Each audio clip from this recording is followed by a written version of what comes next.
चलिए आज से जो है हम लोग स्टार्ट करने वाले हैं एसपीडी का सामान्य विज्ञान का। ठीक है, सब्जेक्ट वाइज स्टार्ट करेंगे और आज से जो है हम शुरू करने वाले हैं जीव विज्ञान।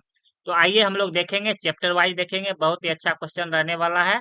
और चैप्टर वाइज हम लोग स्टार्ट करेंगे, जीव विज्ञान से शुरू करते हैं हम लोग। ठीक है, जीव विज्ञान से हम लोग शुरू करते हैं। तो आइए सीधे बढ़ते हैं हम लोग, बिना टाइम गवाए सामान्य परिचय की ओर हम लोग बढ़ते हैं। सबसे पहला है विज्ञान। विज्ञान की वह शाखा जिसके अंतर्गत समस्त सजीवों अर्थात जीवधारियों का अध्ययन किया जाता है क्या कहलाता है? तो जीव विज्ञान कहलाता है। अगला है जीव विज्ञान शब्द का प्रयोग सर्वप्रथम किसने किया था? तो जीव विज्ञान शब्द का प्रयोग सर्वप्रथम लेमार्क एवं ट्रेविनस ने किया था, 1801 ईस्वी में किया था। यहाँ से दो क्वेश्चन बनेगा। पहला पूछेगा जीव विज्ञान शब्द का प्रयोग किसने किया था? तो लेमार्क एवं ट्रेविनस ने किया था। और कब किया था? तो 1801 ईस्वी में किया था। अगला है जीव एवं जंतु विज्ञान का जनक किसे माना जाता है? तो जीव एवं जंतु विज्ञान का जनक अरस्तु को माना जाता है। आगे है जैव विकास को सर्वप्रथम किसने समझाया था? तो जैव विकास को सर्वप्रथम लेमार्क ने समझाया था, लेमार्क ने। ठीक है। अगला है चिकित्सा शास्त्र का जनक किसे माना जाता है? तो चिकित्सा शास्त्र का जनक जो आपका हिप्पोक्रेटस को माना जाता है। बहुत ही अच्छा क्वेश्चन है और बायोलॉजी का है, चैप्टर वाइज ये रहने वाला है आपका। पहले बायोलॉजी खत्म करेंगे, उसके बाद फिजिक्स, उसके बाद केमिस्ट्री। ठीक है। अगला है भारत में चिकित्सा के जनक किसे माना जाता है? तो भारत में चिकित्सा का जो जनक है वैद्य चरक को माना जाता है। ठीक है, भारत में चिकित्सा का जनक किसे माना जाता है? तो चरक को माना जाता है। अगला है वनस्पति विज्ञान का जनक किसे माना जाता है? तो वनस्पति विज्ञान का जनक जो है आपका थियोफ्रेस्टस को माना जाता है। ज्यादा स्पीड पे तो नहीं ना बोल रहे हैं आप लोग, कमेंट करके बताइएगा तो फिर आगे से हम कोशिश करेंगे कि थोड़ा सा स्लो में बता दे। वैसे ठीक है। भारत में शल्य चिकित्सा के जनक किसे माना जाता है? तो सुश्रुत को भारत में शल्य चिकित्सा का जनक माना जाता है, सुश्रुत को। अगला है मानव का विकास इतिहास परंपराओं से संबंधित विषय क्या कहलाता है? तो मानव का विकास इतिहास और परंपराओं से संबंधित विषय क्या कहलाता है? तो एंथ्रोपोलॉजी कहलाता है। अगला है हिस्टोरिया एनिमिलियम्स पुस्तक है किसके द्वारा लिखा गया है? तो अरस्तु के द्वारा ये लिखा गया है। किसका पुस्तक है? तो अरस्तु का। अगला है हिस्टोरिया फिल्म पुस्तक है तो थियोफ्रेस्टस का है, ये थियोफ्रेस्टस के द्वारा जो है लिखा गया है। ठीक है, थियोफ्रेस्टस के द्वारा। चलिए आगे देखते हैं। सबका ही कलर हो गया ये। चलिए आगे यहाँ से देखेंगे हम लोग, दलहनी पौधे की जड़ों में पाया जाने वाला जीवाणु कौन सा है? तो राइजोबियम है। जीवाणु जो है पौधे में, दलहनी पौधे में कौन सा जीवाणु पाया जाता है? तो राइजोबियम पाया जाता है। आगे देखते हैं वायुमंडलीय नाइट्रोजन को नाइट्रेट के रूप में कौन परिवर्तित करता है? तो ये राइजोबियम जो है परिवर्तित करता है। वायुमंडलीय नाइट्रोजन को नाइट्रेट के रूप में कौन परिवर्तित करता है? तो राइजोबियम परिवर्तित करता है। दूध में पाया जाने वाला जीवाणु कौन सा है? तो दूध में पाया जाने वाला जीवाणु जो है आपका लैक्टोबैसिलस है। आगे है एंटीसेप्टिक सर्जरी की खोज किसने किया था? तो एंटीसेप्टिक सर्जरी की खोज जो है आपका जोसेफ लिस्टर ने किया था, जोसेफ लिस्टर ने किया था। जीवाणुओं जीवाणुओं का कृत्रिम संवर्धन किसने दिया था? तो रॉबर्ट कोच ने दिया था, रॉबर्ट कोच ने। आगे है जीवाणुओं में राइबोसोम पाया जाता है तो 70S हो जाएगा इसका। जीवाणुओं में राइबोसोम पाया जाता है 70S। ठीक है, तो ये आपका जो था सामान्य परिचय था जीवधारियों का वर्गीकरण। थोड़ा सा पेज जितना स्क्रीन पे दिख रहा है उसको बताते जाते हैं, उसके बाद पेज हम लोग आगे करेंगे। यहाँ पे देखते हैं प्रोटोजोआ से संबंधित क्वेश्चन। प्रोटोजोआ होता है तो एक कोशिकीय जीव होता है। प्रोटोजोआ क्या होता है? एक कोशिकीय जीव होता है। प्रोटोजोआ शब्द का प्रयोग सर्वप्रथम किसने किया था? तो गोल्डफस ने किया था। प्रोटोजोआ शब्द का सर्वप्रथम प्रयोग गोल्डफस ने किया था। ठीक है। आगे है प्रोटोजोआ संघ के जंतु हैं अमीबा एवं Euglena, Plasmodium and amoeba histolytica. ठीक है, ये सब याद रखिएगा, बहुत सारा है तो आपको इतना याद रखना है। अमीबा, यूग्लिना, ये दो इंपॉर्टेंट है, आपको सभी एग्जाम में ये सब पूछा जाता है। हरा प्रोटोजोआ क्या कहलाता है? तो यूग्लिना कहलाता है। हरा प्रोटोजोआ क्या कहलाता है? यूग्लिना कहलाता है। आगे देखते हैं सबसे बड़ी कोशिका है तो सबसे बड़ी कोशिका क्या है? शुतुरमुर्ग का अंडा है। ठीक है। आगे देखते हैं मानव की शरीर की सबसे लंबी कोशिका क्या है? तो न्यूरॉन है, तंत्रिका कोशिका। मानव की शरीर की सबसे लंबी कोशिका आपका न्यूरॉन, तंत्रिका कोशिका जिसे कहा जाता है। आगे देखते हैं मानव शरीर में पाई जाने वाली सबसे छोटी कोशिका कौन सा है? तो सेरिबेलम की गेन्यूल की सेल है। ठीक है, सेरिबेलम की गेन्यूल सेल की है। ठीक है, सबसे छोटी कोशिका मानव शरीर में पाई जाने वाली। मानव शरीर में पाई जाने वाली सबसे बड़ी कोशिका तो अंडाणु है, ओवियम है, अंडाणु सब ठीक है। मानव शरीर में पाई जाने वाली सबसे बड़ी कोशिका अंडाणु। आगे है कोशिका की संरचना। कोशिका की संरचना, जीवन का भौतिक आधार क्या है? तो जीवन का जो भौतिक आधार है क्या है? तो जीव द्रव है। जीव द्रव की खोज तो डुजार्डिन ने किया था, ठीक है, डुजार्डिन ने किया था जीव द्रव का खोज। जीव द्रव का नामकरण किसने किया था? तो पुरकिंजे ने किया था। कब किया था? 1839 ईस्वी में किया था। आप लोग याद रखिएगा अच्छे से। जीव द्रव जीवन का भौतिक आधार है, किसका कथन है? तो ये हेक्सले का कथन है। जीव द्रव जो है जीवन का भौतिक आधार है, ये किसका कथन है? तो हेक्सले का है। जीव द्रव सिद्धांत दिया था, तो जीव द्रव का सिद्धांत किसने दिया था? तो सुल्ज ने दिया था, याद रखना है, दिया था। पादप कोशिकाओं का बाहरी आवरण क्या कहलाता है? तो कोशिका भित्ति कहलाता है, ठीक है, याद रखिएगा। पादप कोशिकाओं का बाहरी आवरण क्या कहलाता है? कोशिका भित्ति कहलाता है। चलिए हम लोग आगे बढ़ते हैं जहां से हो गया है। चलिए यहाँ तक हो गया था। यहाँ से देखेंगे आप लोग जीवधारियों का वर्गीकरण। जीवों की आधुनिक वर्गीकरण या वर्गीकी का पिता किसे कहा जाता है? तो कैरोलस लिनियस को कहा जाता है। जीवों के आधुनिक वर्गीकरण या वर्गीकी का पिता किसे कहा जाता है? तो कैरोलस लिनियस को कहा जाता है। जीवों के नामकरण के द्विनाम पद्धति को प्रचलित किया था, किसने किया था? तो यही सेम कैरोलस लिनियस ने 1753 में किया था। कैरोलस लिनियस ने 1753 में किया था।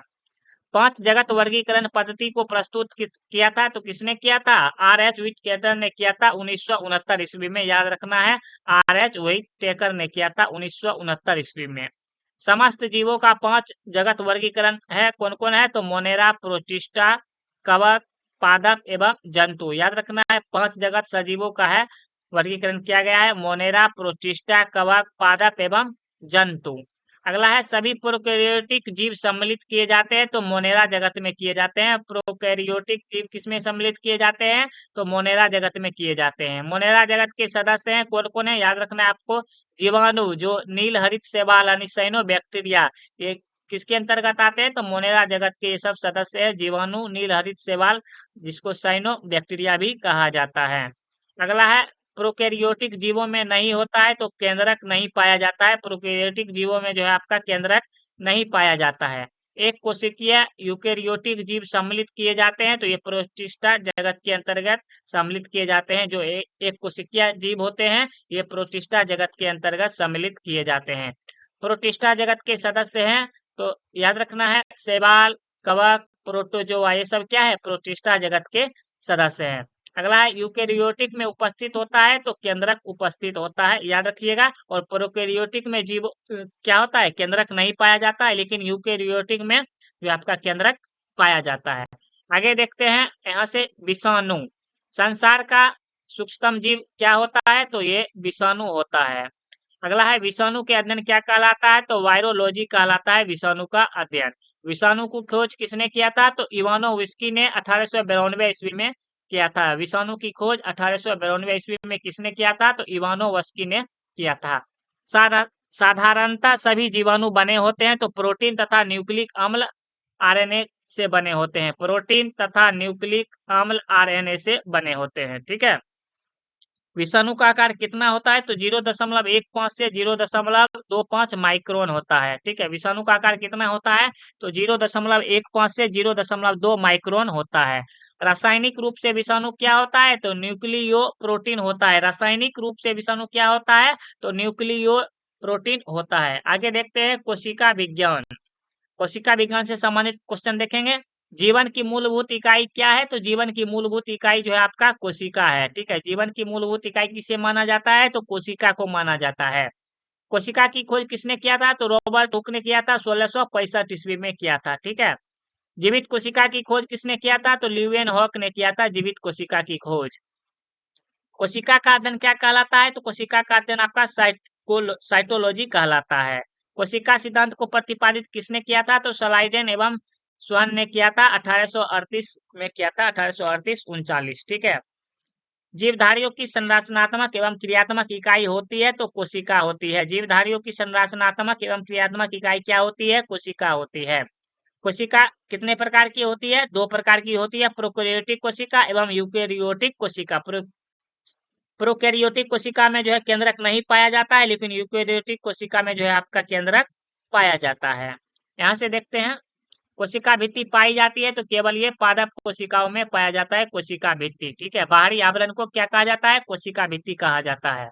कोशिका भित्ति बनी होती है तो सेलुलोज की ये बनी होती है। कोशिका झिल्ली पाई जाती है तो कोशिका झिल्ली जो है आपका पादप एवं जंतु दोनों कोशिका में पाया जाता है, लेकिन कोशिका भित्ति जो है आपका केवल पादप कोशिकाओं में पाया जाता है।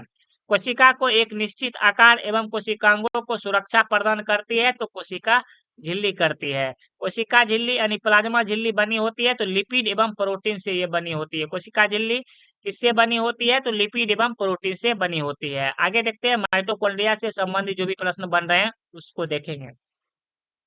माइटोकॉन्ड्रिया की खोज किसने किया था? तो अल्टमैन ने किया था। माइटोकॉन्ड्रिया का नाम किसने दिया था? तो बेंडा ने दिया था। माइटोकॉन्ड्रिया नहीं होता है तो जीवाणु में माइटोकॉन्ड्रिया नहीं पाया जाता है। माइटोकॉन्ड्रिया में पाए जाने वाला द्रव क्या कहलाता है? तो मैट्रिक्स कहलाता है। याद रखिएगा, माइटोकॉन्ड्रिया में पाए जाने वाला द्रव क्या कहलाता है? तो मैट्रिक्स कहलाता है।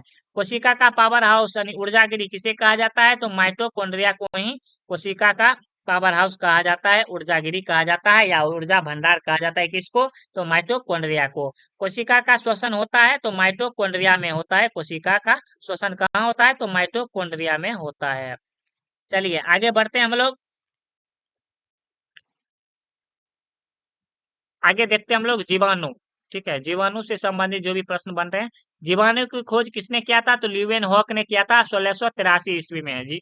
ल्यूवेन हॉक ने 1683 ईस्वी में जीवाणु की खोज किया था। जीवाणु विज्ञान का पिता किसे कहा जाता है? तो ल्यूवेन हॉक को ही जीवाणु विज्ञान का पिता कहा जाता है। जीवाणु नाम किसने दिया था? तो एहरेन वर्ग ने दिया था 1829 में। जीवाणु नाम कब दिया गया था? तो 1829 में दिया गया था। किसके द्वारा? तो एहरेन वर्ग के द्वारा दिया गया था।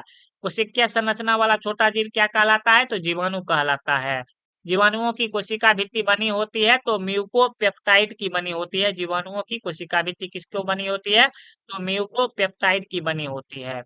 आगे है, केंद्रक एवं केंद्रिका नहीं पाए जाते हैं। किसमें नहीं पाए जाते हैं? तो प्रोकैरियोटिक कोशिकाओं में केंद्रक एवं केंद्रिका नहीं पाए जाते हैं, लेकिन यूकेरियोटिक कोशिका में केंद्रक एवं केंद्रिका पाए जाते हैं।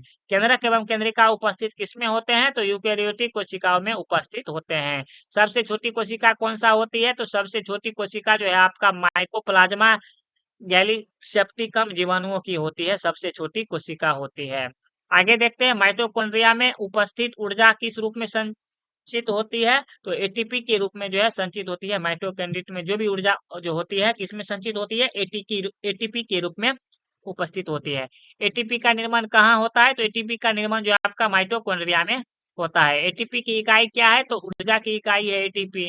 क्रेब्स चक्र होता है तो क्रेब्स चक्र क्या होता है? तो माइटोकॉन्ड्रिया में होता है। कहाँ पे होता है? तो माइटोकॉन्ड्रिया में होता है। क्रेब्स चक्र की खोज किसने किया था? तो हेंस क्रेब्स ने किया था, इसीलिए इसका नाम क्रेब्स के नाम से इसका नाम है क्रेब्स चक्र। माइटोकॉन्ड्रिया का दिल क्या कहलाता है? तो क्रिस्टी कहलाता है। माइटोकॉन्ड्रिया का दिल किसे कहा जाता है? तो क्रिस्टी को कहा जाता है। चलिए हम लोग आगे बढ़ते हैं, पेज नंबर 2 की ओर आगे बढ़ते हैं। गोल्जी काय, गोल्जी काय से संबंधित हम लोग देखते हैं। गोल्जी काय की खोज किसने किया था? तो कैमिलो गोल्जी ने किया था। गोल्जी काय के क्रियात्मक इकाई को क्या कहते हैं? तो सिस्टर्नी कहते हैं। ठीक है, गोल्जी काय के क्रियात्मक इकाई को क्या कहते हैं? सिस्टर्नी कहते हैं।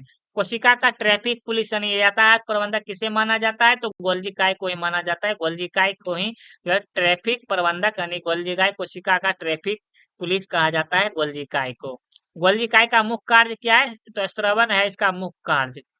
कार्बोहाइड्रेट का संश्लेषण कहाँ होता है? तो गोल्जी काय के द्वारा होता है। कार्बोहाइड्रेट का संश्लेषण किसके द्वारा होता है? तो गोल्जी काय के द्वारा होता है। आगे देखते हैं, लाइसोसोम। लाइसोसोम की खोज किसने किया था? तो डी डुबे ने किया था 1948 में। लाइसोसोम एक प्रकार का है, तो लाइसोसोम एक प्रकार का क्या है? एंजाइम है। लाइसोसोम का मुख्य कार्य क्या होता है? तो बाह्य पदार्थों का भक्षण एवं पाचन करना होता है। लाइसोसोम का मुख्य कार्य क्या होता है? बाह्य पदार्थों का भक्षण एवं पाचन करना होता है। आत्महत्या की थैली किसे कहा जाता है? तो लाइसोसोम को कहा जाता है। ये बहुत ही अच्छा क्वेश्चन है और बार बार सभी एग्जाम में आपका पूछा जाता है। कोशिका का एटम बम किसे कहा जाता है? तो लाइसोसोम को ही कोशिका का एटम बम, आत्महत्या की थैली कहा जाता है, लाइसोसोम।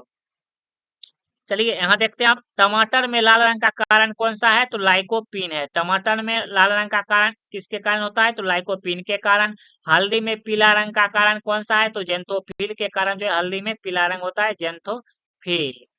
पपीता में पीला रंग का कारण कौन सा है? तो पपीता में पीला रंग का जो कारण है आपका कैरिकोजी जेंथिन है। ठीक है, कैरी का जेंथिन है पपीता में पीला रंग का कारण। सेब में लाल रंग का कारण कौन सा है? तो एंथोसाइनिन है। एंथोसाइनिन है सेब में जो है पीला रंग का कारण, एंथोसाइनिन है। मिर्च में लाल रंग का कारण है तो कैप्सेंथिन है। कैप्सेंथिन है, आपको याद रखना है, एक क्वेश्चन आपको रेलवे में देखने को जरूर मिलेगा। गाजर में कौन सा वर्णक होता है? तो कैरोटीन होता है। गाजर में कौन सा वर्णक पाया जाता है? तो कैरोटीन पाया जाता है। आगे देखते हैं, केंद्रक, रसधनी एवं तारककाई से संबंधित जो भी प्रश्न होगा उनको देखेंगे। केंद्रक यानी न्यूक्लियस की खोज की थी तो रॉबर्ट ब्राउन ने 1831 ईस्वी में केंद्रक की खोज की थी। कोशिका प्रबंधन का कार्य किया है तो केंद्रक है। कोशिका का दिमाग किसे कहा जाता है? केंद्रक को कहा जाता है। केंद्रक का मुख्य भाग होता है तो क्रोमेटिन होता है, मुख्य भाग केंद्रक का क्रोमोटिन। क्रोमेटिन बना होता है तो प्रोटीन, हिस्टोन एवं डीएनए का बना होता है। ठीक है, याद रखिएगा, प्रोटीन, हिस्टोन एवं डीएनए का बना होता है। प्रोटीन, हिस्टोन एवं डीएनए का बना होता है। कोशिका का निर्जीव रचना है, राजधानी जो है कोशिका का निर्जीव रचना है। राजधानी पाया जाता है तो राजधानी जो है आपका सिर्फ पादप कोशिका में पाया जाता है। तारककाय की खोज किसने किया था? तो बोवेरी ने किया था तारककाय की खोज। तारककाय पाया जाता है तो तारककाय जो है आपका जंतु कोशिका में पाया जाता है। आगे देखते हैं, अनुवांशिकता की मूल इकाई क्या है? तो अनुवांशिकता की मूल इकाई जो है आपका जीन है। जीन शब्द का प्रयोग सर्वप्रथम किसने किया था? तो विल्हेल्म एवं जोहानसेन ने किया था 1909 ईस्वी में। जीन अवस्थित होते हैं तो गुणसूत्रों में पाए जाते हैं, गुणसूत्रों में अवस्थित होते हैं। एक जीन एक एंजाइम सिद्धांत को प्रतिपादित किया था, किसने किया था? तो बीडल एवं टैटम ने किया था। गैमीट की शुद्धता के नियम का प्रतिपादन किया था मेंडल ने। जीवन की उत्पत्ति हुई थी तो प्री कैम्ब्रियन काल में हुई थी। जीवन की उत्पत्ति कब माना जाता है? तो प्री कैम्ब्रियन के काल में माना जाता है। अब देखते हैं गुणसूत्र यानी कि क्रोमोसोम से संबंधित प्रश्न। अनुवांशिक गुणों का वाहक कौन होता है? तो गुणसूत्र होता है। अनुवांशिक गुणों का वाहक गुणसूत्र। गुणसूत्र या क्रोमोसोम की खोज तो एस्टोर्स बर्गर ने 1875 ईस्वी में किया था। एस्टोर्स बर्गर ने। क्रोमोसोम शब्द का नामकरण या सर्वप्रथम प्रयोग किसने किया था? वाल्डेयर ने किया था 1888 ईस्वी में। गुणसूत्रों का निर्माण होता है तो क्रोमेटिन नामक पदार्थ से। ठीक है, गुणसूत्रों का निर्माण किससे होता है? तो क्रोमेटिन नामक पदार्थ से। चलिए आगे बढ़ते हैं हम लोग। चलिए यहाँ देखेंगे, राइबोसोम से संबंधित प्रश्न हम लोग देख लेते हैं। राइबोसोम की खोज किसने किया था? तो पेलेट ने किया था 1953 ईस्वी में। राइबोसोम बने होते हैं आरएनए एवं प्रोटीन से बने होते हैं। राइबोसोम का निर्माण कहाँ होता है? तो केंद्रिका द्वारा होता है राइबोसोम का निर्माण। राइबोसोम दो प्रकार के होते हैं, 70S राइबोसोम एवं 80S राइबोसोम। राइबोसोम दो प्रकार के होते हैं, आप लोगों को याद रखना है। प्रोकैरियोटिक में पाया जाता है तो 70S पाया जाता है और यूकैरियोटिक में कौन पाया जाता है? तो 80S राइबोसोम पाया जाता है। प्रोटीन का संश्लेषण किसके द्वारा होता है? तो प्रोटीन का संश्लेषण जो है आपका राइबोसोम के द्वारा होता है। राइबोसोम के द्वारा होता है। प्रोटीन का फैक्टरी क्या कहलाता है? तो राइबोसोम कहलाता है प्रोटीन का फैक्टरी। अब लवक से संबंधित देखते हैं। लवक यानी प्लास्टिड पाया जाता है तो ये पादप में पाया जाता है प्लास्टिड। लवक तीन प्रकार के होते हैं, अवर्णी लवक जिसे ल्यूकोप्लास्ट कहा जाता है, वर्णी लवक जिसे क्रोमोप्लास्ट कहा जाता है, और तीसरा है हरित लवक जिसे क्लोरोप्लास्ट कहा जाता है, हरित लवक। अवर्णी लवक मुख्यतः किसमें पाए जाते हैं? तो जड़ों की कोशिकाओं में पाए जाते हैं अवर्णी लवक। आगे है, फूलों और बीजों का आकर्षक रंग कौन प्रदान करता है? तो फूलों और बीजों का आकर्षक रंग जो है आपका क्रोमोप्लास्ट के द्वारा जो है आकर्षक रंग प्रदान होता है।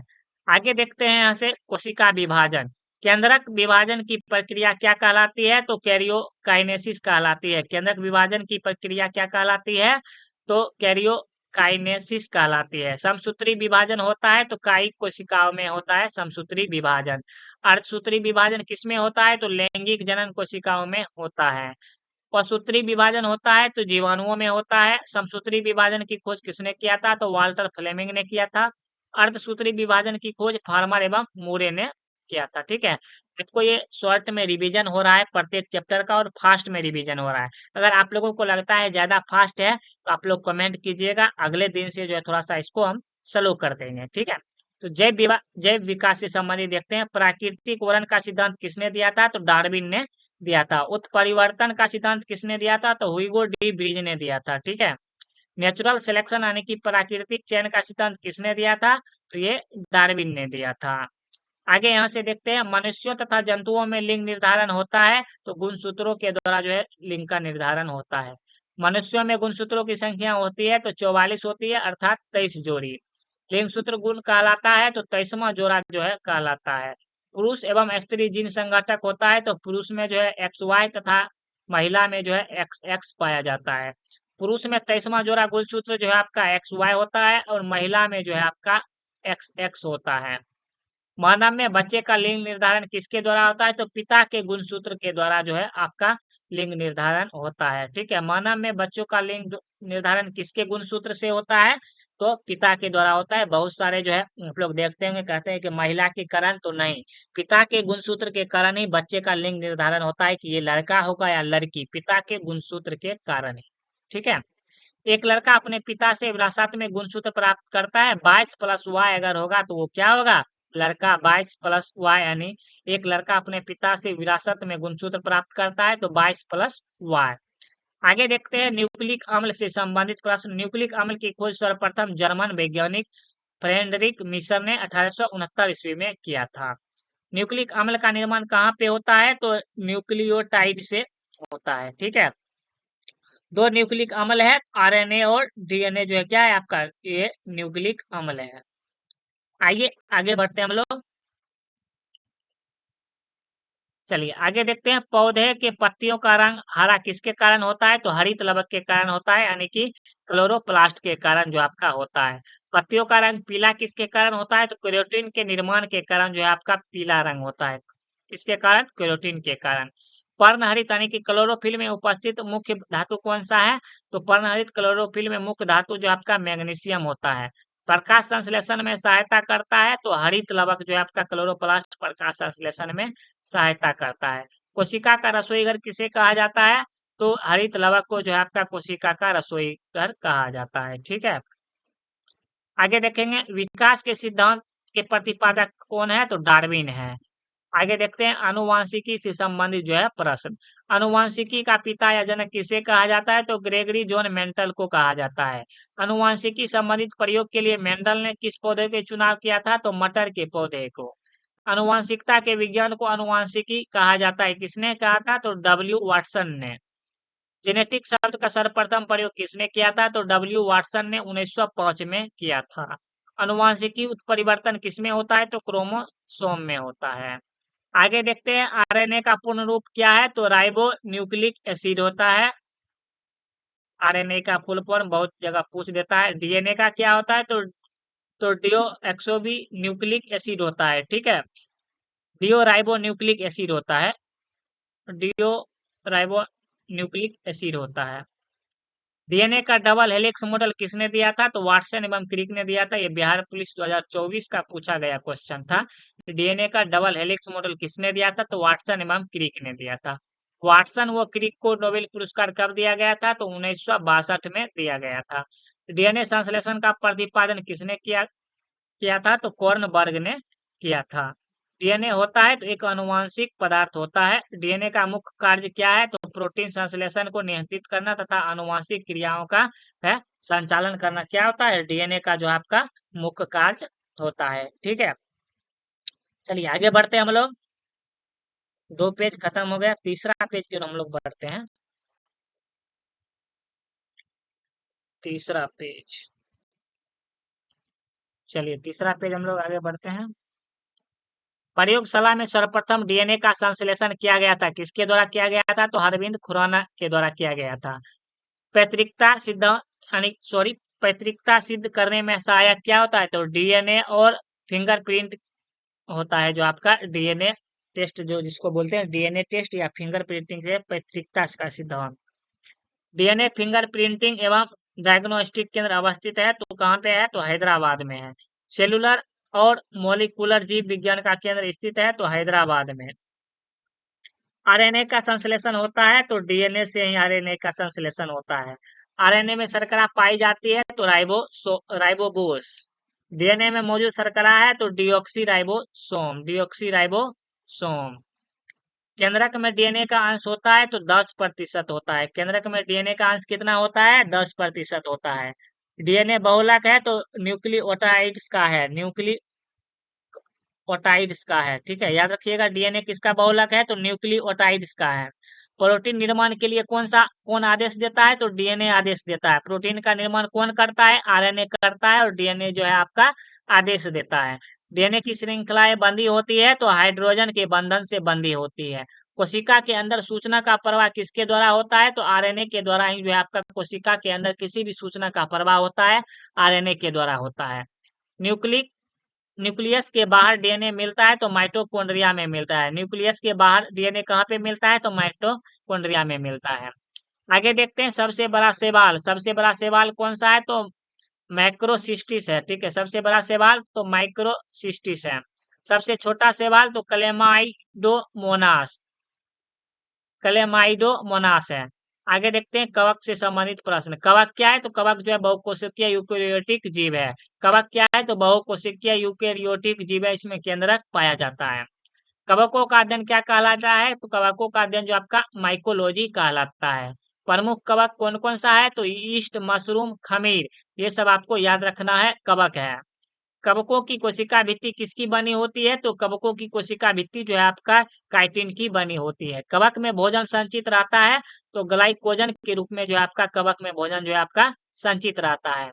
डबल रोटी के निर्माण में उपयोग किया जाने वाला है तो सैक्रोमाइसेस नामक कवक के द्वारा जो है डबल रोटी के निर्माण में उपयोग किया जाता है। ठीक है, डबल रोटी बनाने में प्रयोग किया जाता है तो ईस्ट का प्रयोग किया जाता है। शराब उद्योग में किसका प्रयोग किया जाता है? ईस्ट का प्रयोग किया जाता है। बेकरी के ब्रेड बनाने के लिए ईस्ट का प्रयोग किया जाता है तो ब्रेड को मुलायम और लचीला बनाने के लिए जो आपका ईस्ट का प्रयोग किया जाता है, बेकरी एवं ब्रेड बनाने के लिए। ठीक है, आगे देखते हैं सबसे छोटा बीज किसका होता है? तो सबसे छोटा बीज जो है आपका आर्किड का होता है।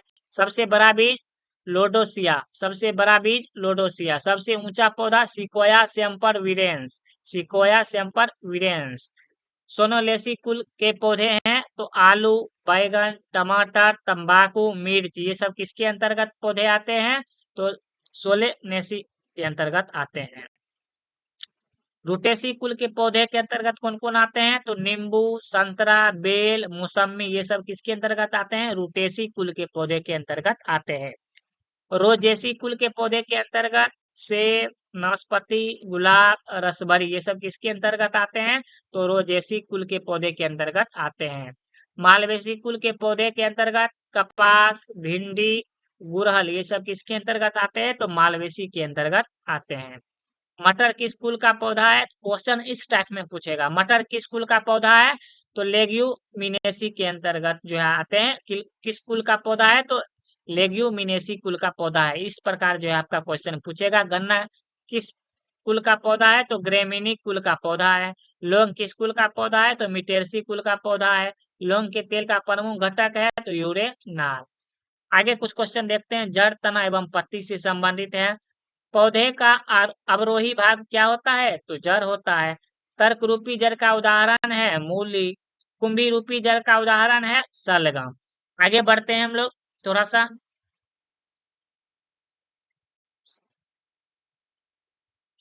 चलिए हम लोग आगे बढ़ते हैं। वनस्पति विज्ञान, यहाँ से देखेंगे वनस्पति विज्ञान, इससे संबंधित प्रश्न, उसके बाद सेकेंड लाइन आएंगे। वनस्पति विज्ञान का जनक किसे कहा जाता है? थियोफ्रेक्टस को कहा जाता है। आधुनिक वनस्पति विज्ञान का जनक कहा जाता है लिनियस को कहा जाता है। वनस्पति जगत का सबसे बड़ा समूह कौन सा है? तो थैलोफाइटा है। थैलोफाइटा समूह का पौधा होता है तो सुकाय होता है। सबसे सरल स्थलीय पौधा समूह ब्रायोफाइटा होता है। प्रथम स्थलीय पौधा माना जाता है ब्रायोफाइटा को ही प्रथम स्थलीय पौधा माना जाता है। सबसे बड़ा ब्रायोफाइटा है डायसोनिया। सबसे बड़ा ब्रायोफाइटा है डायसोनिया। सबसे छोटा ब्रायोफाइटा है जियोप्सिस। संवहन उत्तक जाइलम तथा फ्लोएम का अभाव होता है तो ब्रायोफाइटा में अभाव होता है। वनस्पति जगत का एम्फीबिया वर्ग क्या कहलाता है? ब्रायोफाइटा कहलाता है। टेरिडोफाइटा समूह के पौधे उगते हैं तो नम एवं छायादार स्थानों पर ये उगते हैं। ठीक है। सेकेंड लाइन, लाइकेन से संबंधित हम लोग प्रश्न देखेंगे, लाइकेन से संबंधित। ठीक है। आइए, लाइकेन बने होते हैं तो कवक एवं शैवाल से बने होते हैं लाइकेन। लाइकेन शब्द का सर्वप्रथम प्रयोग किसने किया था? तो थियोफ्रेस्टस ने किया था। पेड़ों की छालों पर उगने वाला लाइकेन क्या कहलाता है? तो कोर्टिकोलस कहलाता है। कोर्टिकोलस कहलाता है। चट्टानों पर उगने वाला लाइकेन क्या कहलाता है? तो सेक्सिकोलस कहलाता है, चट्टानों पर उगने वाला लाइकेन। गोबर पर उगने वाला कवक क्या कहलाता है? तो क्रोपोफिल कहलाता है, क्रोपोफिल।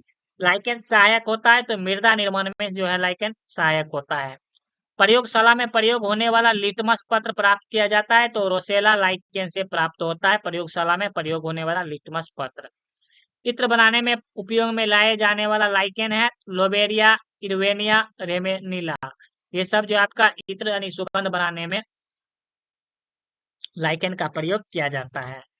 अनावृत जीवी से संबंधित कुछ प्रश्न यहाँ से देख लेते हैं। अनावृत जीवी यानी कि जिम्नोस्पर्म समूह के पौधे के बीज होते हैं तो नग्न होते हैं, जिसमें आवरण नहीं होता है। सबसे बड़ा अनावृत जीवी पौधा है तो सिकोया का पौधा है। सबसे छोटा अनावृत जीवी है तो जेमिया पिग्मिया है। ठीक है। आगे देख लेते हैं यहाँ से तीसरा लाइन से, पौधे का अवरोही भाग क्या कहलाता है? जड़। यहाँ तक तो हो गया था, यहाँ तक हो गया था। आगे देखते हैं शंकुआकार जड़ के उदाहरण कौन कौन से हैं? तो गाजर हैं, शंकुआकार पौधे के उदाहरण हैं गाजर।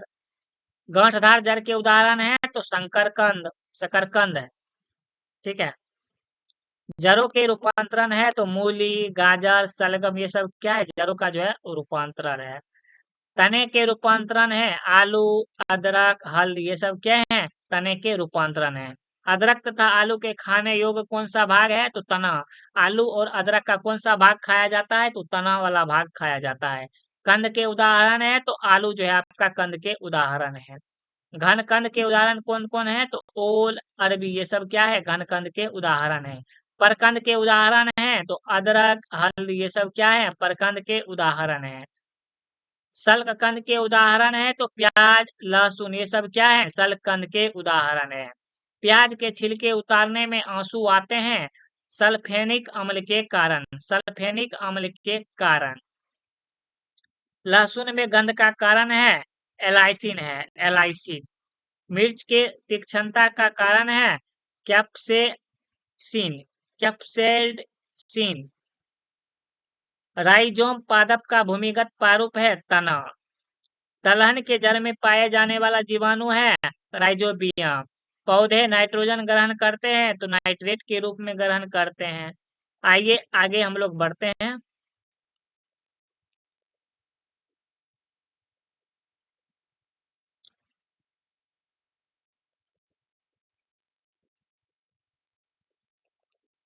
चलिए आगे बढ़ते हैं, हम लोग देखेंगे यहाँ शैवाल के पहला लाइन से देखेंगे।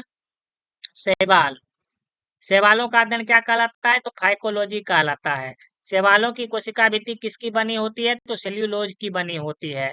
अंतरिक्ष यात्री प्रोटीन युक्त भोजन, जल और ऑक्सीजन प्राप्त करता है तो कैलोरेला शैवाल से ही प्राप्त करता है।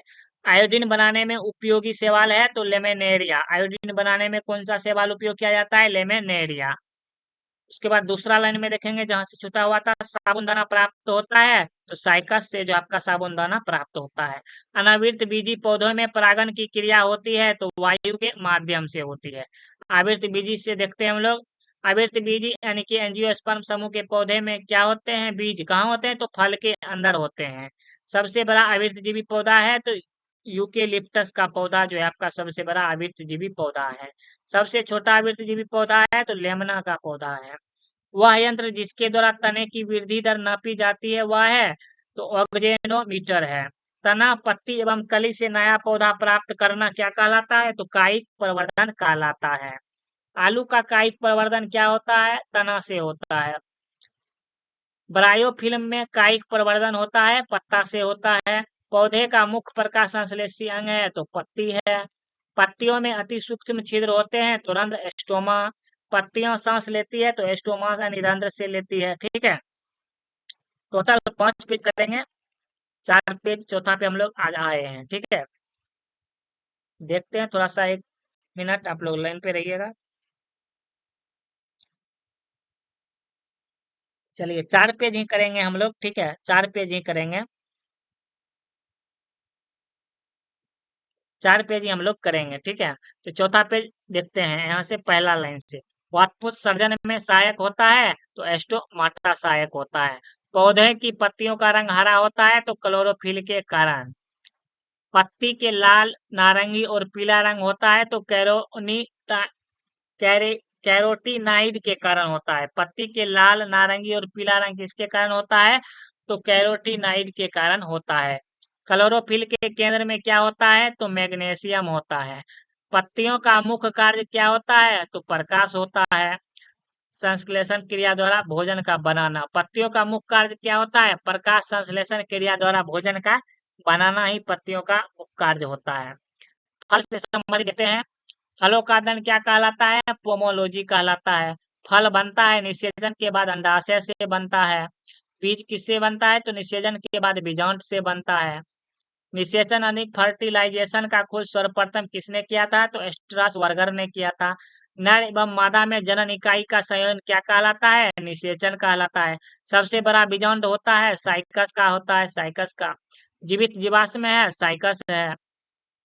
जिस फल को बनने में पुष्प का केवल अंडाशय ही भाग, सॉरी एक बार फिर से पढ़ते हैं। जिस फल को बनने में पुष्प का केवल अंडाशय ही भाग लेता है क्या कहलाता है? सत फल कहलाता है, ठीक है। दूसरा लाइन देखेंगे हम लोग। शरीर में ऊतकों का निर्माण होता है प्रोटीन से होता है। जाइलम एवं फ्लोएम है संवहनीय ऊतक है। पत्तियों में बने खाद्य पदार्थों को पौधे के अन्य भागों तक कौन पहुंचाता है? फ्लोएम पहुंचाता है। पौधों की जड़ों द्वारा अवशोषित जल तथा खनिज लवणों को पौधा के विभिन्न भागों तक कौन पहुंचाता है? जाइलम पहुंचाता है। शरीर के ऊतकों तथा अंगों को आपस में जोड़ने का कार्य कौन करता है? संयोजी ऊतक करता है। रक्त एक प्रकार का होता है संयोजी ऊतक होता है। प्रकाश संश्लेषण से संबंधित देखते हैं हम लोग दूसरा लाइन। पेड़ व पौधे द्वारा खाना तैयार करने की प्रक्रिया है तो प्रकाश संश्लेषण, जिसे फोटोसिंथेसिस कहा जाता है। प्रकाश संश्लेषण की इकाई है तो क्वांटोसोम। प्रकाश संश्लेषण के लिए आवश्यक होता है कार्बन डाइऑक्साइड, पानी, क्लोरोफिल एवं सूर्य का प्रकाश। प्रकाश ऊर्जा का रासायनिक ऊर्जा में परिवर्तन क्या कहलाता है? प्रकाश संश्लेषण द्वारा होता है और प्रकाश संश्लेषण करता है। प्रकाश ऊर्जा का रासायनिक ऊर्जा में रूपांतरण होता है प्रकाश संश्लेषण के द्वारा ही होता है। तीसरा लाइन हम लोग देखेंगे। तीसरा लाइन का कुछ क्वेश्चन नीचे कटा हुआ है, आगे देखते हैं। 2,4-D क्या है? 2,4-D एक खरपतवार नाशी कीट है, ठीक है। गैसीय रूप में पाया जाने वाला हार्मोन कौन सा है? एथिलीन है।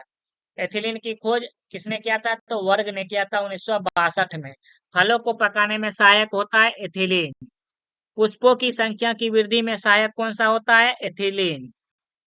पौधे बौने पौधे को लंबा करने में सहायक कौन सा होता है? तो जिबरेलिन हार्मोन के द्वारा जो है बौने पौधे को लंबा करने में सहायक होता है। किसके द्वारा? तो जिबरेलिन के हार्मोन के द्वारा।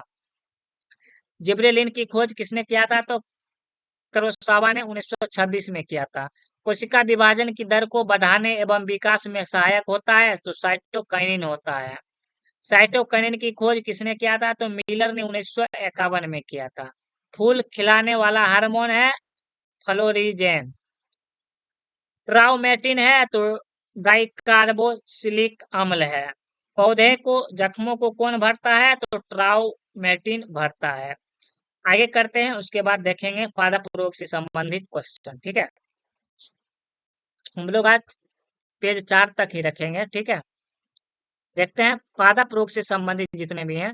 तंबाकू को मोजैक रोग होता है विषाणु से, ठीक है। आलू का सैथिल रोग क्या होता है? किसके द्वारा? तो जीवाणु के द्वारा होता है, जीवाणु से। चलिए यहाँ से देखते हैं पहला लाइन से।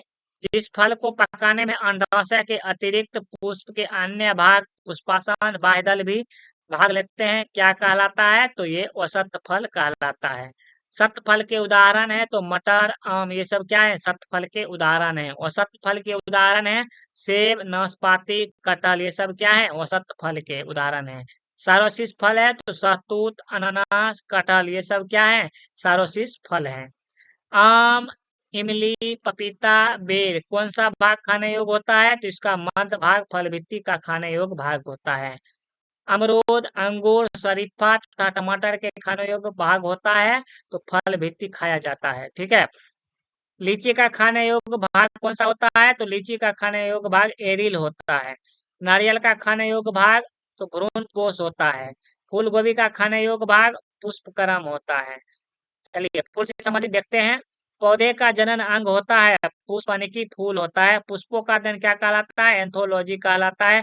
फूलों की खेती क्या कहलाता है? फ्लोरिकल्चर कहलाता है। पुष्प का नर अंग क्या कहलाता है? पुंकेसर कहलाता है।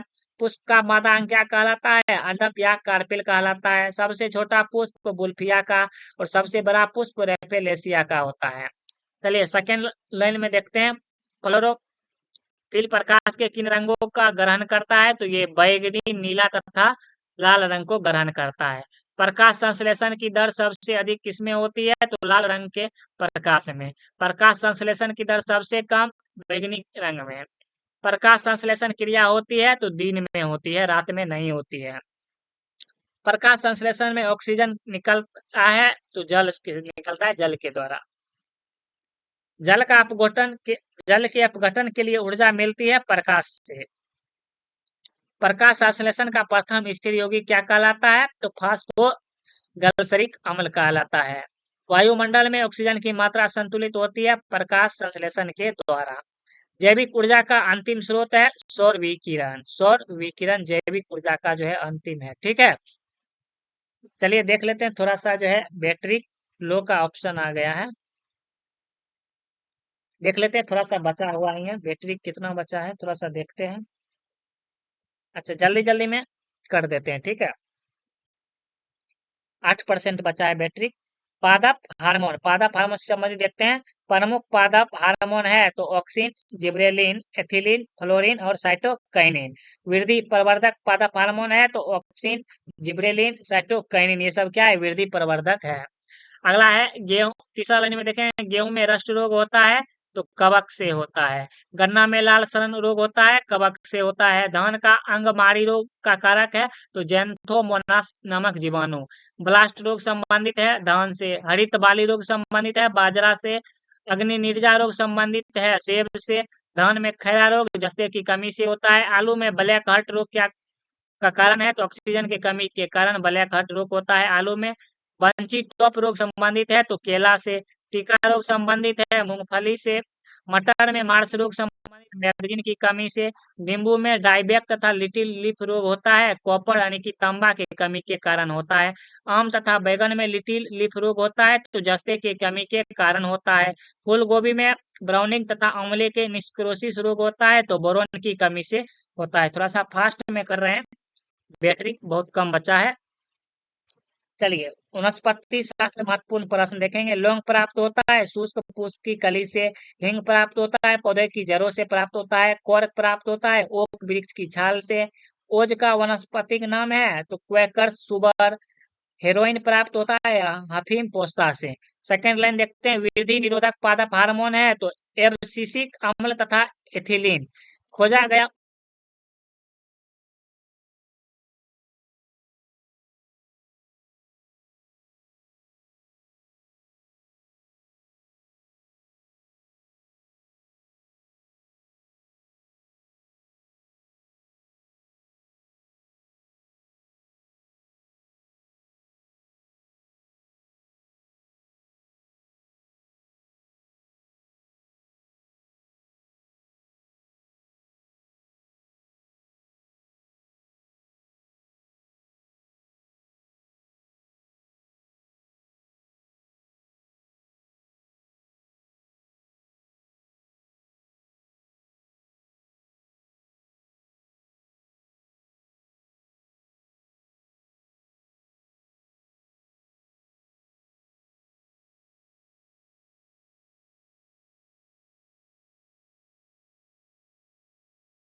सा जो है कंप्यूटर ऑफ हो गया था लेकिन देखते हैं, पता नहीं चालू रहेगा या नहीं रहेगा। कंप्यूटर ऑफ हो गया था, देखते हैं, कोशिश करते हैं अगर वहां से आगे बढ़ेगा। बस 5 क्वेश्चन ही बचा हुआ है। पादप ऊतक से संबंधित कुछ क्वेश्चन है, देखते हैं। कोशिकाओं का समूह जिसकी उत्पत्ति, संरचना तथा कार्य समान होती है क्या कहलाती है? ऊतक कहलाती है। ऊतक शब्द का सर्वप्रथम प्रयोग किसने किया था? तो विचट ने किया था। ठीक है। सेकेंड लाइन देखते हैं, खोजा गया प्रथम पादप हार्मोन क्या है? तो ऑक्सीन है। ऑक्सीन की खोज किसने किया था? डार्विन ने 1880 में किया था। किसका प्रयोग खेतों में छिड़काव करके किया जाता है? आगे देखते हैं हम लोग 5 नंबर पेज। ठीक है, देखते हैं, आज 5 नंबर पेज भी पूरा कर ही देते हैं, थोड़ा सा कटा हुआ था। अफीम प्राप्त होता है तो अधपके फल से प्राप्त होता है। अफीम का वनस्पतिक नाम क्या है? तो पेपेवर सेमिनिफेरम है। ठीक है, याद रखिएगा। मॉर्फिन प्राप्त होता है अफीम के पौधे से प्राप्त होता है। तंबाकू में विषैला पदार्थ क्या पाया जाता है? निकोटीन पाया जाता है। निकोटीन प्राप्त होता है तो तंबाकू की पत्तियों से प्राप्त होता है। कॉफी में उत्तेजित पदार्थ होता है, कैफीन होता है। कैफीन प्राप्त होता है तो कॉफी के बीजों से प्राप्त होता है। चाय में उत्तेजित पदार्थ कौन सा होता है? तो थीन होता है। ठीक है, चाय चाय में थीन होता है। आगे देखते हैं, 45 मिनट हुआ है अभी तक, देखते हैं। ये पेज को खत्म कर देते हैं, पेज 5। ठीक है। थीन यानी टेनिन प्राप्त होता है तो चाय की पत्तियों से प्राप्त होता है। तारपीन का तेल किससे प्राप्त होता है? तो चीड़ के वृक्ष से प्राप्त होता है। सबसे छोटा गुणसूत्र होता है शैवाल में। सबसे छोटा गुणसूत्र शैवाल में। सबसे लंबा गुणसूत्र टाइलिसियस में। सबसे भारी काष्ठ वाला पौधा तो हार्डविचिया। सबसे हल्की काष्ठ वाला पौधा ओक्रोमा। पौधे के अंकुरण के लिए आवश्यक है जल, ऑक्सीजन एवं ताप। पौधे की आयु का पता लगाया जाता है तो वृद्धीय वलय या वार्षिक वलय को गिनकर। वृद्धि वलय या वार्षिक वलय को गिनकर जो है पौधे की आयु का पता लगाया जाता है। एकाइनोडर्मेटा संघ के जीव हैं। दूसरा लाइन देखेंगे, जेलीफिश, तारा मछली, ब्रिटिल स्टार। सेलिंड्रे सेलिंड्रेटा संघ का जीव है हाइड्रा और मूंगा। हाइड्रा की खोज किसने की? तो ल्यूवेन हॉक ने। एम्फीबिया वर्ग के प्राणी होते हैं उभयचर। एम्फीबिया वर्ग के प्राणी होते हैं उभयचर। उभयचर का अर्थ है जल तथा स्थल दोनों में रहने वाला प्राणी, जैसे कि मेढक जो है आपका क्या हो जाएगा? उभयचर हो जाएगा। मेढक के हृदय में होते हैं 3 कक्ष होते हैं। ये क्वेश्चन रेलवे का पूछा हुआ क्वेश्चन है। ठीक है, रेलवे का पूछा हुआ क्वेश्चन है। पक्षी का हृदय होता है 4 प्रकोष्ठ। ठीक है, पक्षी का हृदय में क्या होता है? 4 प्रकोष्ठ होता है। आगे देखते हैं हम लोग, एंटोमोलॉजी का अध्ययन, कीटों का अध्ययन सॉरी एंटोमोलॉजी का अध्ययन किसमें किया जाता है? तो कीटों का अध्ययन किया जाता है। किसमें किया जाता है कीटों का अध्ययन? तो एंटोमोलॉजी के में किया जाता है। ठीक है, पक्षियों का अध्ययन तो ओरिंथोलॉजी। पक्षियों का अध्ययन ओरिंथोलॉजी। पृथ्वी पर सबसे ऊंचा एवं विशालतम जीवित पक्षी कौन सा है? तो शुतुरमुर्ग है। अफ्रीका में यह पाया जाता है। विश्व का सबसे बड़ा दूसरा विशाल पक्षी है एमू। सबसे छोटा पक्षी तो हमिंग बर्ड। स्तनधारियों का मूलभूत लक्षण है तो डायफ्राम। स्तनधारियों के हृदय में होते हैं 4 कक्ष होते हैं। स्तनधारियों में श्वसन होता है फेफड़ा द्वारा होता है। सबसे बड़ा स्तनधारी है तो बलू या नीला व्हेल। ठीक है, बलू या नीला व्हेल सबसे बड़ा जो है स्तनधारी है। चलिए, तीसरा लाइन देखते हैं, मांसपेशियों को अस्थियों से कौन सा जोड़ता है? तो टेंडन जोड़ता है, टेंडन। बायोलॉजी का है ये क्वेश्चन। अस्थियों को अस्थियों से कौन सा जोड़ता है? तो लिगामेंट जोड़ता है। चेतना ऊतक क्या कहलाता है? तंत्रिका ऊतक कहलाता है। तंत्रिका ऊतक कोशिकाओं की क्या कहा जाता है? तंत्रिका कोशिका या न्यूरॉन कहा जाता है। दो न्यूरॉन के बीच की जगह क्या है? तो साइनेप्स है। संवेदना को शरीर के एक भाग से दूसरे भाग में भेजने का कार्य कौन करता है? तो तंत्रिका कोशिका करता है। मस्तिष्क व मेरुरज्जु बनते हैं तो तंत्रिका ऊतक से बनते हैं। शरीर में मांसपेशियों की कुल संख्या 639। मानव शरीर की सबसे बड़ी मांसपेशी है तो ग्लूटियस है, मैक्सिमस है। मानव शरीर की सबसे छोटी मांसपेशी है तो स्टेपिडियस है। ठीक है, आगे देखते हैं मानव रक्त। बस आप पेज को आगे कर लेते हैं। मानव रक्त से संबंधित देखेंगे, तीसरा लाइन। रक्त यानी कि खून होता है तो तरल संयोजी ऊतक होता है। ठीक है, रक्त का अध्ययन क्या कहलाता है? तो हेमेटोलॉजी कहलाता है। रक्त का पीएच मान कितना होता है? 7.4 होता है। स्वस्थ शरीर में रक्त की मात्रा कितना होता है? 5 से 6 लीटर होता है। रक्त की मात्रा शरीर के वजन का यानी भार का कितना होता है? 7% होता है। महिलाओं में पुरुषों की तुलना में रक्त का कितना है? 1 या 2 लीटर कम होता है। ठीक है। रक्त का मुख्य कार्य क्या है? तो शरीर के ताप का नियंत्रित तथा शरीर के रोगों के रक्षा करना। रक्त में पाई जाने वाली धातु कौन सा है? तो लोहा। रक्त को सुरक्षित रखता है 40 डिग्री फ़ारेनहाइट पर। रक्त का लाल रंग हीमोग्लोबिन के कारण। रक्त का लाल रंग हीमोग्लोबिन के कारण। हीमोग्लोबिन क्या है? तो प्रोटीन का एक यौगिक है। हीमोग्लोबिन में मौजूद लौह युग है हिमेटिन। हीमोग्लोबिन में पाए जाने वाला तत्व कौन सा है? लोहा। हीमोग्लोबिन का कार्य क्या है? तो ऑक्सीजन का परिवहन करता है। हीमोग्लोबिन का कार्य क्या है? ऑक्सीजन का परिवहन करना। चलिए यहाँ से देखते हैं वार्षिक वलयों का अध्ययन क्या कहलाता है? तो डेंड्रोक्रोनोलॉजी कहलाता है। पौधे के लिए कितने पोषक तत्वों की आवश्यकता होती है? तो 16 पोषक तत्वों की आवश्यकता होती है। मरुस्थल में उगने वाला पौधा क्या कहलाता है? तो जीरोफाइट्स कहलाता है। चट्टानों पर उगने वाला पौधा क्या कहलाता है? तो लिथोफाइट्स कहलाता है। ठीक है। आगे देखते हैं दूसरा लाइन। सबसे छोटा स्तनधारी है तो छुछुंदर। सबसे छोटा स्तनधारी कौन सा है? छुछुंदर। सबसे लंबा स्तनधारी जिराफ। डॉल्फिन वर्गीकृत किए जाते हैं तो स्तनी में किए जाते हैं। सबसे बड़ा अकशेरुक स्क्विड। अंडा देने वाला मात्र एक स्तनधारी जीव तो डक बिल्ड प्लेटिप्स। सबसे बड़ा स्थलीय तंतु है अफ्रीकी हाथी। सरीसृप वर्ग के जीव है छिपकली, कछुआ, मगरमच्छ, सांप, गिरगिट। ये सब सरीसृप के अंतर्गत आते हैं। सामान्यतः सरीसृप का हृदय होता है 3 कक्षीय होता है, अपवाद में मगरमच्छ को छोड़ करके।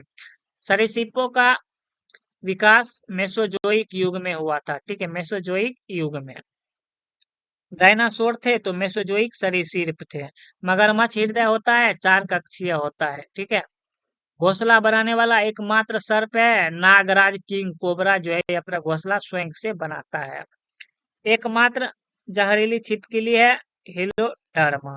पहला लाइन देखते हैं, थोड़ा सा पेज को ऊपर कर लेते हैं। चलिए पेज को थोड़ा सा ऊपर कर लेते हैं। यहाँ से देखते हैं मछलियों के श्वसन होती है गिल्स के द्वारा। जंतु से संबंधित प्रश्न देखते हैं।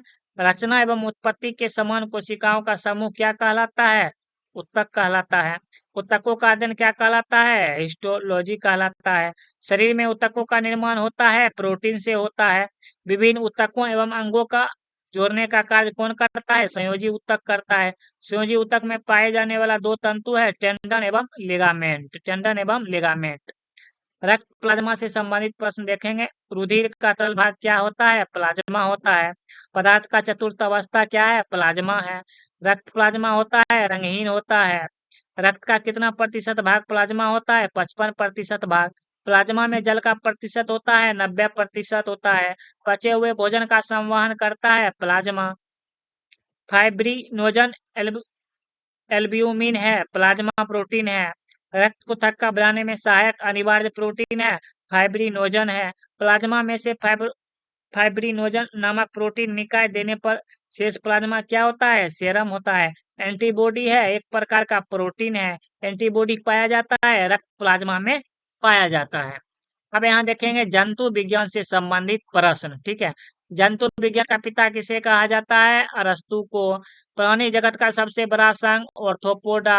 ऑर्थोपोडा संघ के जीव हैं तिलचट्टा, मगरमच्छ, मगरमच्छ नहीं होगा, मच्छर, खटमल, मक्खी, झींगा मछली। ये सब क्या है? ऑर्थोपोडा संघ के जीव है। कॉकरोच के हृदय में होते हैं 13 कोष्ठ होते हैं। कीटों में पैरों की संख्या कितनी होती है? 6। जंतु जगत का दूसरा सबसे बड़ा संघ है तो मोलेस्का। मोलेस्का संघ के जीव हैं ऑक्टोपस, घोंगा। ऑक्टोपस है एक मृदु कवची यानी मोलस्का है। मोलस्का संघ के जीव में श्वसन किसके द्वारा लिया जाता है? गिल्स के द्वारा लिया जाता है। मोलस्का संघ में उत्सर्जन होता है वृक्कों के द्वारा होता है। प्रोटोजोआ संघ के जीव होते हैं एक कोशिकीय होते हैं। प्रोटोजोआ नाम दिया था तो गोल्डफस ने दिया था। प्रोटोजोआ संघ के जीव कौन कौन है? तो अमीबा, यूग्लिना और पैरामीशियम। ये सब किसके अंतर्गत आते हैं? प्रोटोजोआ संघ के जीव के अंतर्गत आते हैं। पेरिफेरा संघ के जीव हैं साइकोन, स्पंज। ये सब क्या है? पेरीफोरा के अंतर्गत ये सब आते हैं। ठीक है, पेरी खोरा के अंतर्गत ये सब आते हैं। ठीक है, एनेलिडा संघ के जीव हैं तो केचुआ, जोंक, ये सब क्या है, एनेलिडा संघ के जीव हैं। केचुए में होती है 4 जोड़ी हृदय होती है, केचुए में 4 कोष्ठ। एनेलिडा संघ के जीवों में श्वसन होता है तो त्वचा से होता है। तो ये जो है आपका 4 पेज पूरा कंप्लीट हो गया। ठीक है, सॉरी 5 पेज कंप्लीट हो गया।